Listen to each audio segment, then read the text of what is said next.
with all the questions I've been getting and people are asking me like, hey, how are you able to hear from the Lord? I actually went into prayer and I'm like, Lord, how do you want me to go about this? Like, what's the best way?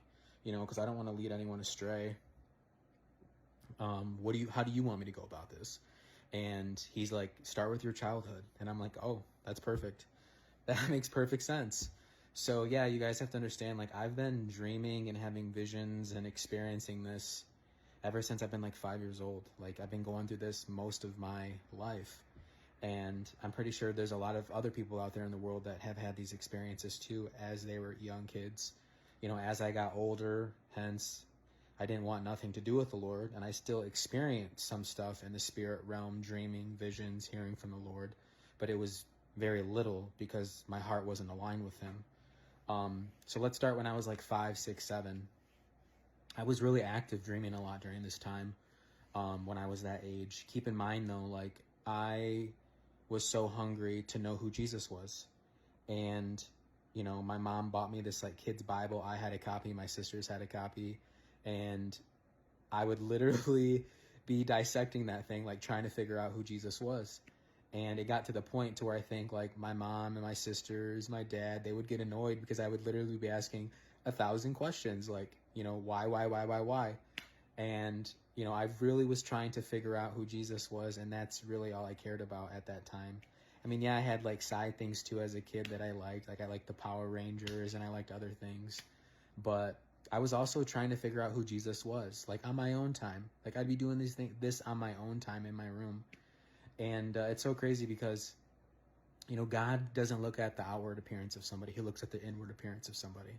He truly looks at your heart. And I think in those moments, the reason why I was so active during that time and dreaming so much and be showing so much was because I was in search of him, even at that young of an age. I remember when I was 7 specifically, where I had a very vivid dream and I was literally sobbing. It was like 2 a.m. and my mom runs upstairs. She's like, what's going on, mijo? What's going on? Like, are you okay? And I was just telling her a dream that I had had. And I was like, yeah, like the dream that I had had. And I wasn't crying because I was scared. I was crying because I like just got done experiencing something that young that felt so real in the spirit realm. And I didn't really know how to explain it other than explain the dream to her. And I told her, I was like, and there would be times too where like I would have my mom, my dad, and my sisters, they would sit in the living room and I would sit there in front of them and I would be like in the middle of the living room and I would be explaining the dream to them. And they would be like, wow, like some of the dreams that I had were crazy. I think one of the most prophetic ones that I had though was that I realized that something was different was when I was walking through like earth. Everything was normal. I was walking through like a city. Everything was fine. I was like 6 or 7 at the time. I was in the spirit realm. And then demons started to like pop up everywhere. I then looked down, at my right hand and I see a staff. I had a staff in my right hand, like in the story of Moses. And, the demons were attacking people and chaos was happening. And then I take the staff. I wasn't afraid. I wasn't afraid even at that age. I knew what I had to do. And I grabbed the staff and I shoved it into the ground and the ground broke open and literally all the demons like fell inside the cracks and stuff. And then the cracks closed up. Everything went back to being normal. And then I woke up and I remember sobbing and just being so happy that had happened. And I wasn't sobbing because I was afraid. I think in the beginning my mom thought I was scared, but I wasn't. I was like, no, I'm just sobbing because like, I just experienced that. And there's many other dreams that I had too. Like another one when I was 12, I was in like the stadium in the spirit realm. And, it was like with a big crowd. If some of you guys know what Michigan Stadium looks like, that was the stadium basically on, kind of the layout of it. And it was just so much people. There was no football team or soccer team. Everyone was just, in the stadium. And then we all looked towards the tunnel because I was in the middle of the crowd. And then we start to see Jesus walk out of the tunnel. He was carrying his cross, over his shoulder, and he takes it to the middle of the field and he lays it down. And right when he lays it down, people start just like screaming, like cheering basically, like screaming and cheering for him.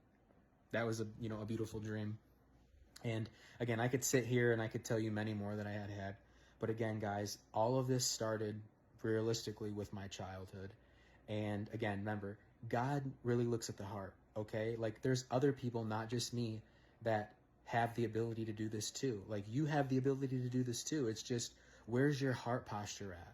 Your heart really truly has to be aligned with him. Like, look at me, even being that young, seeking him out. And then I stopped seeking him. Like, right when I turned 17 years old, I ran from him.